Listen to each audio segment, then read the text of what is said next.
velocità, distrazione, queste cose qua, così incidenti ne capitano dappertutto. È morta qualche ora dopo il ricovero in ospedale la piccola Andrea Maria Cretu, bambina di 9 anni, rimasta ferita questa mattina in un violento scontro frontale tra due auto in via Nuova Trevigiana, a Lugignano di Casale sul Sile.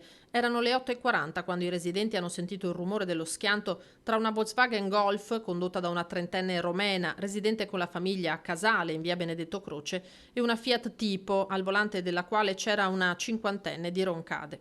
Dall'auto di quest'ultima prima si è levato del fumo, poi le fiamme. La conducente è scesa da sola dal veicolo. Sandro Zamuner, caporeparto dei Vigili del Fuoco di Venezia, a casa per le ferie, è subito intervenuto con un estintore per spegnere l'incendio, che poteva essere devastante anche per la vettura accanto, su cui viaggiavano la trentenne, la sorella di 31 anni e le due figlie di quest'ultima di 9 e 2 anni, entrambe allacciate ai seggiolini.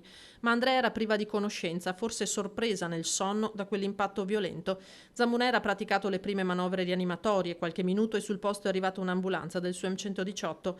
La bambina è stata intubata e trasportata d'urgenza al Cafoncello, dove si è spenta poco dopo. La piccola di 2 anni ha riportato solo ferite lievi, così come le 3 donne.